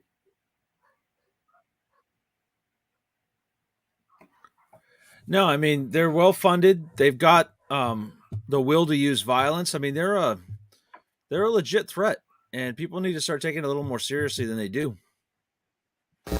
And people, people can everyone deny. Wants to people joke about them. Oh, go ahead. Yeah, no, sorry to step on you, Joe. But I mean, what I'm seeing here that people don't understand is it's not a bunch of broke kids moving around the country doing crazy. It's dark money organizing the people who organize the disparate cells of people around the country for the various things. And they spin them up and down. But the dark money is still flowing in the background. And under our system, these dark money entities are very powerful and very able to act without disclosure. So people will say, oh, that's a different organization.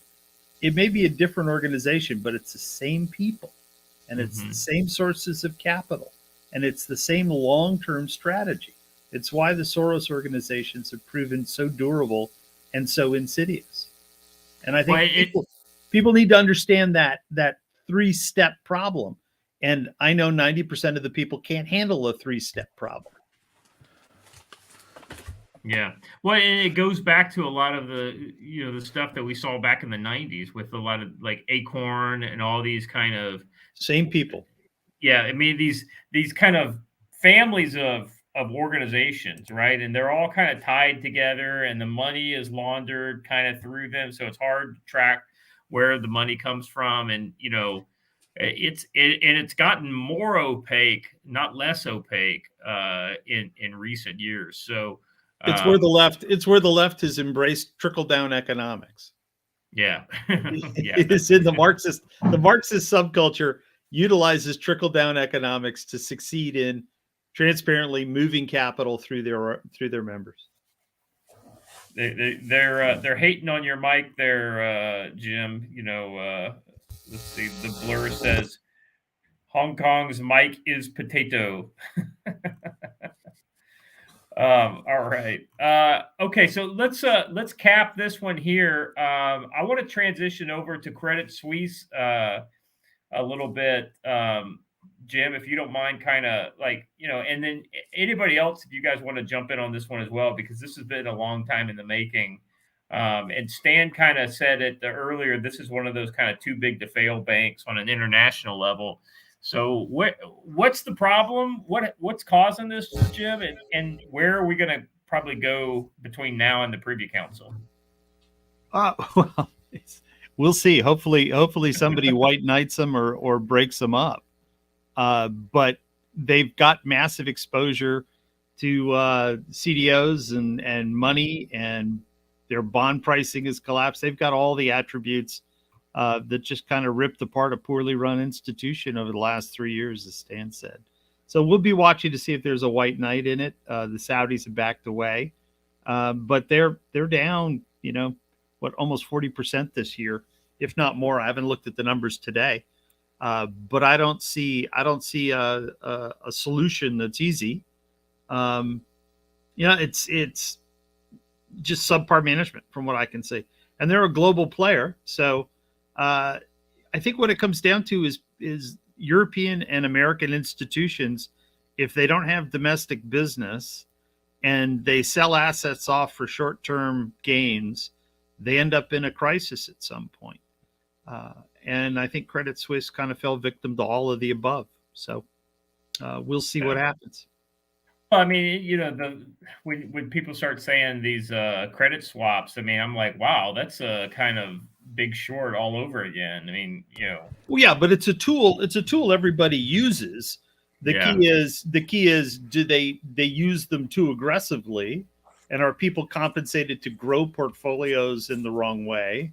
Do they raise their risk levels too high, too quickly, or does one of the base assumptions, do they get kind of a recipe book and then stick to the recipe book even though there's no justification for it? That happens quite a bit. Yeah. That's what got everybody involved here in 08. That's what happened around 99, 2000 with the high tech problems. People get a recipe book and they stick to it, and they make muffins nobody wants to buy, and the muffins end up being undervalued. There's no market for them, and you're selling them at 10 cents on the dollar out of the back of the building you used to occupy. Joe, I'm reminded of, wow, it's almost like we did a show warning about this kind of stuff just the other day. Right. It's like, one bank fails for this reason, another bank fails for this reason, but that's not important because it's a crypto bank. And then, this Credit Suisse. Well, this Credit Suisse has been in trouble for a long time. I mean, these are seemingly explainable things, but they're happening so what? SVB popped on Friday. It's now the next Wednesday, right? It hasn't even been a week. And this is Jim, what's the count? This is the fourth bank? Oh yeah, this is a non-American entity, but it's the fourth fairly large bank that appears to be approaching a crisis point. How big is Credit Suisse compared to, say, like SVB? Much bigger. Yeah, much bigger, right? It's on par with like a Chase or a JP Morgan or. Yeah, it was once. I know they sold off their U.S. asset. They're an interesting organization. Stan's much more intimate with what happened in the last 36 to 48 months. What I've always seen them as is a very good bank, but very stuck in their ways, and they operated at a very high level in a very sophisticated way. But it's clear they lost their path a while back and have been going through new territory for them. They don't seem to have done it very well. So somebody's made some egregious strategic errors. And if they can't raise money, they're going to have to start shelving off arms of the business. And I'll tell you too, is that they said yesterday that, First Republic Bank, Monday was an anomaly. They're back, and they're making recoveries. But when you go in and actually read what happened, First Republic got an infusion of cash over the weekend. And if they hadn't gotten that, they'd have been on the list too. So what I think's happening is they're trying to stem off panic, but the bubble we've all been wondering about bursting is pretty darn close to bursting, right? It's got rips in it. And I think that we're going to see that. What's funny is everyone was they were really trying to cast today in a good light. They said, well, I know that this bank lost 70% on Monday, but it's up 34% at the close of business Tuesday. Well, that means it's still down 36% from where it started. It's not actually up. It's still down. It would need to be up 70 points just to get back to where it was. So you have to learn to look at those stories with a grain of salt and do a little bit of math and see what they're really telling you. It's not up 34% versus where it was on Friday. It's up 34% versus the incredible low it hit on Monday. Yes. So, Yeah.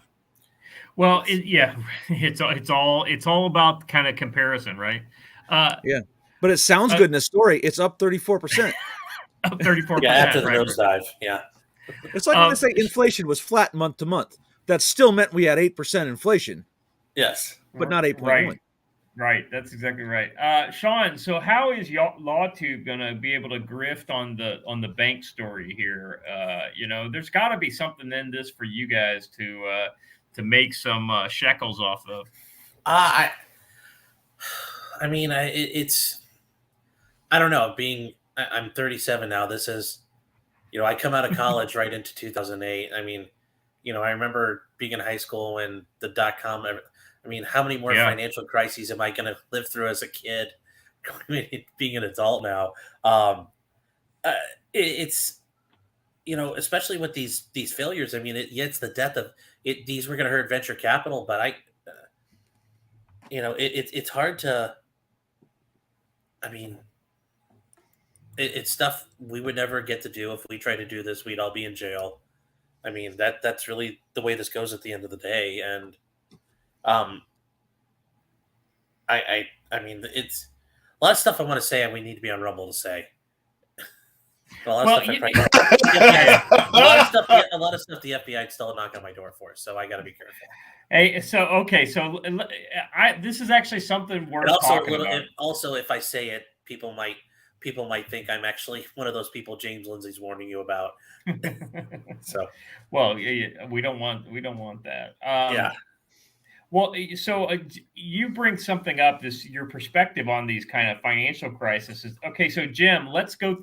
I mean, I'm not as old as you are, but I'm a lot older than Sean, so I've got a longer memory. So let's rewind the clock. So Sean just talked about the financial crisis of 2008, and then we've got the the .com bubble pop, what was that, 2000, 2001? Yeah, and then there was September 11th, which crushed everything too for a bit. Well, but that's a little different, right? Yeah.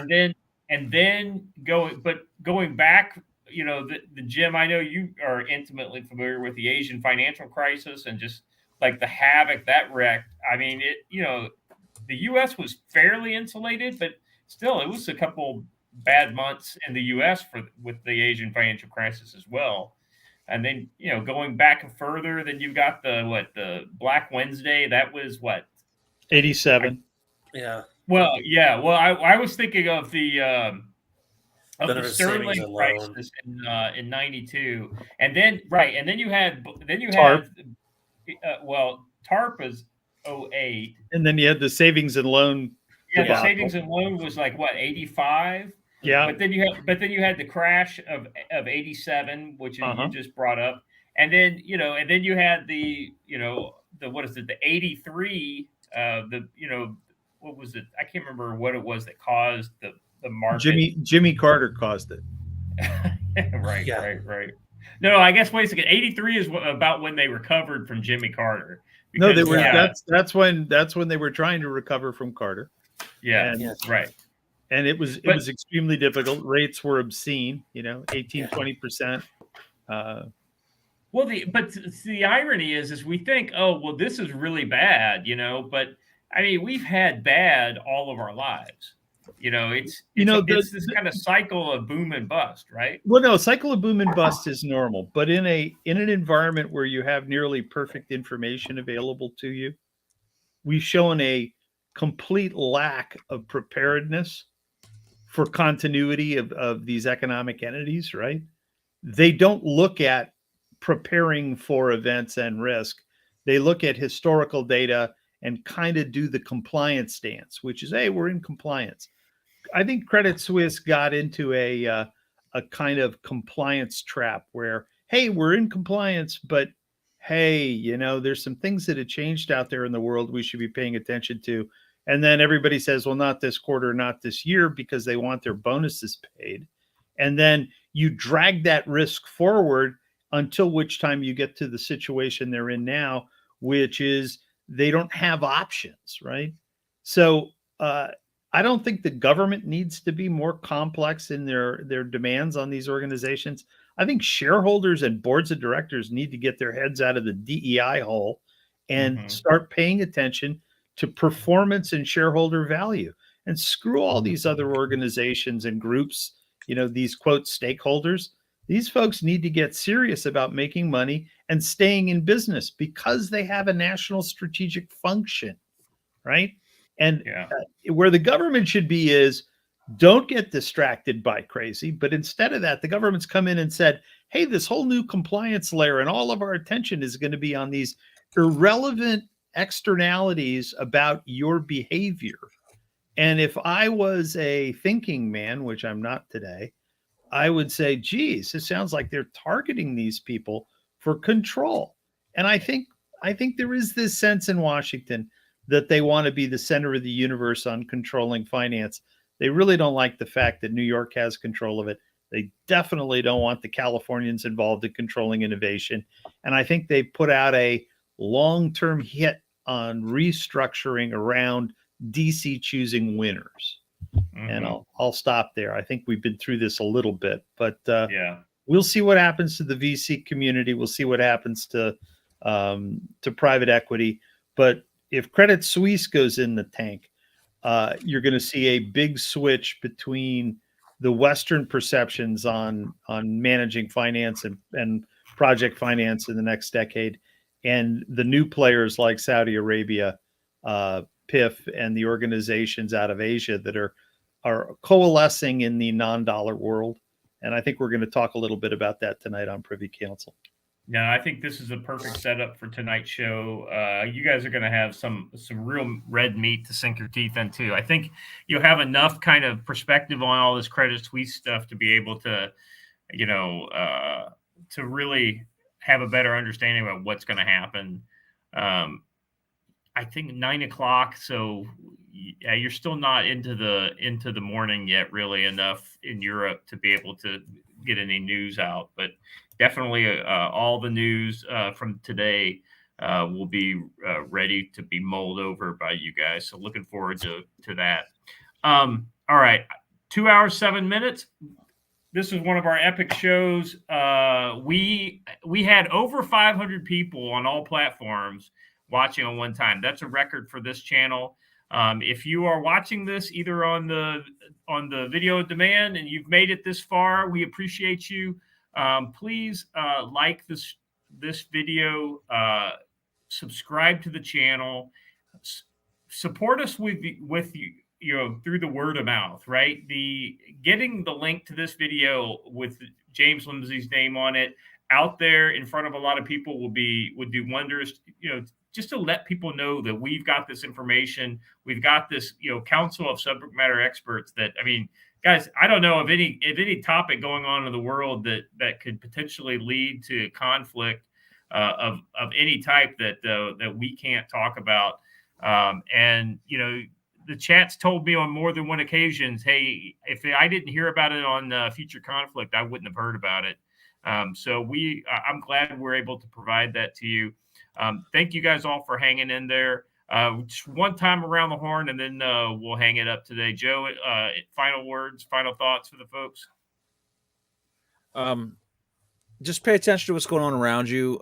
Have some cash on hand, enough to get you through a few days in case your bank has a cyber attack, has some other issue that goes on. It's real, right? This is not just a problem for other people. There are real folks who haven't had access to their money. So think about drawing out some cash and having it on hand. Not a lot. Yeah, just enough. You know, back in the day, Dave Ramsey used to say, "Hey, make sure you've got like 3 months of expenses to be able to, as an emergency." You know, the only thing I would say in addition to that is some percentage of that emergency fund needs to be in cash. In cash. Yeah. In cash, because you know, if you've got to pay for something and your credit card doesn't work, you know, having that cash, you know, and you need to, if you don't have some sort of a gun safe or something like that to store it in, then you're probably doing something wrong.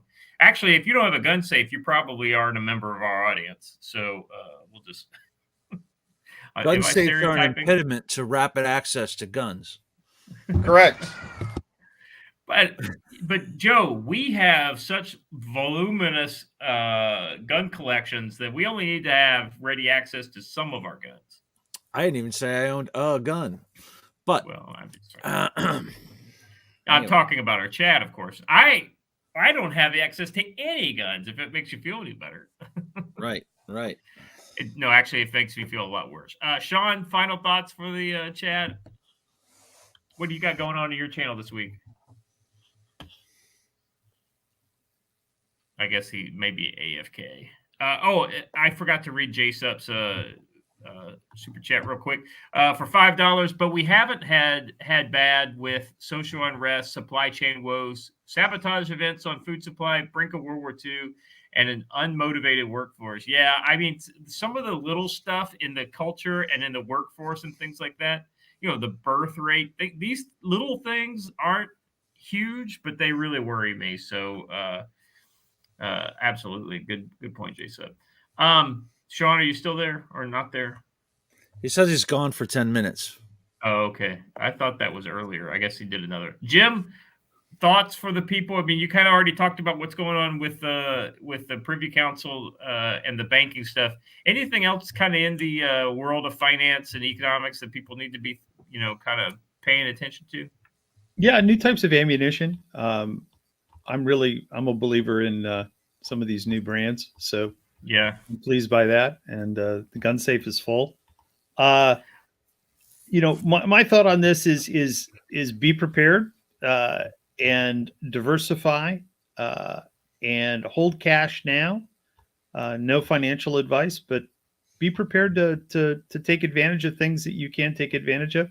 And just on the cash thing, small denominations, you know, an ounce of gold is a great thing to have in the safe, but it's a really hard thing to use for something small, like going and buying food for the day.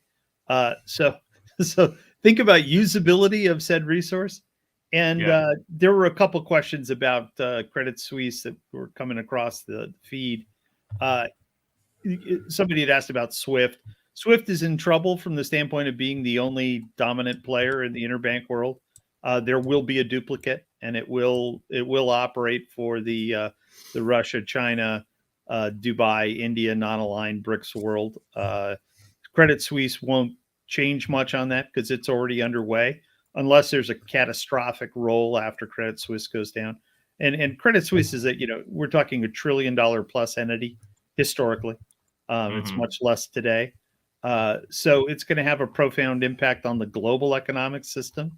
So I hope they get it right. But that was a question that came across from PD who asked about SWIFT. Okay, good. Thank you. Sean, are you back? Nope, Sean's not back. I'm sorry for Sean's chat. I mean, you know, I like that they're more ruthless about it than I am. Like, for instance, where is it? Somebody said, yeah, Sean fell asleep again. And I love credit unions. I think having a local credit union is a great idea. It's like getting to know your local sheriff and your local prosecutor. Support them, get to know them, socialize with them. If you get in trouble, you should be able to have a conversation with them. And live in a small enough town to where you actually have access to those types of people. Correct. If you don't have access to them, then you're probably living in too much of a urban area. Bob Johnson, I'm going to have to copy and paste this here. Actually, I'm just going to read it. All right. Bob Johnson, member for 10 months, sends his monthly member chat. By the way, if you join the channel, you get a free member chat, like super chat.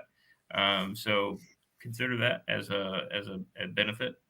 Shameless plug, my new channel, The Gorilla Shop Stew, commentary on events through the lens of a conservative union tradesman. Yes, we exist. That sounds really interesting. Bob, maybe we could get you on sometime, help plug your channel, and help maybe send some of the chat over to help grow your channel, because your message, conservative union tradesmen, is a message that needs to get out there, because the unions aren't having it, or at least the union members aren't having it. The unions, well, they're the unions. All right, let's see. Anything else, Sean? You still not there? I'm back now. I'm back. Oh, he's back. All right, Sean. Any final thoughts? Anything you want to point people towards? Any shows you got coming on this week? No, I got something set for just my normal Thursday show at 9:30, and onto the ultimate victory in Bakhmut for the glorious Ukrainian workers. They shall receive their ultimate victory soon. Yes. Apparently I get yelled at for not agreeing for that. Yeah, Slava Ukraini, right? Okay, that's all I've got, guys. Thank you for being here. This was a great show. Watcher, you did a great job putting that together. By the way, all credit to Watcher. He's the one that landed James Lindsay. We're talking to several other guests, so hopefully we'll have some more good guests to bring to you. Oh, Friday! Just before we go, we have a guest Friday. Well, we had a guest for Friday. We're moving them to the following Friday so that Scott can participate. Yeah, because I won't be on the show. That's right. I should probably say I will be in the air. I have flights at that time, so I'm glad y'all let me know so I could let him know. I just barely was talking to him this morning. So you've been playing with your slinky, Scott? That's right. Anyhow. Anyway, so yeah, I won't be here on Friday, but the show will go on. Watcher is going to hold down the fort for me, and I know there's going to be some interest. I will help prep the topics, of course, because I'll be probably sitting on my phone waiting in an airport, typing away furiously with my thumbs into our show prep documents. So hopefully I can be of use, even though I can't be on the show. Watcher, anything else we need to keep the people up on? Yes, there should be patches. Look, guys, look in your members chats and locals chats for a link to be able to get patches sometime this evening or tomorrow. It depends on. I finally am freed up now to be able to finish taking care of that. So look for those to be available for members only for a week from whenever they go live. So if they go live Thursday, then they won't be available for the general public until the following Thursday.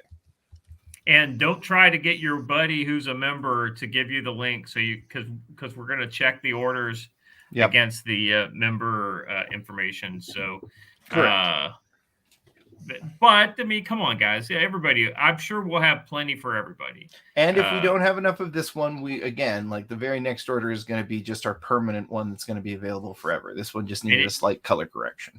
Yeah, it'll just be a little different than this one. There's nothing wrong with this one. It's just we're just kind of going a different way with the red and the white and the black. All right, that's all I got for today. Thank you guys for being here, Council. Thank you, chat, for being here. We want to give a big thanks to James Lindsay for coming on the show. Hopefully, we can get him back. We didn't scare him away because he's got a lot more wisdom to share. So, looking forward to that. Everybody, thank you.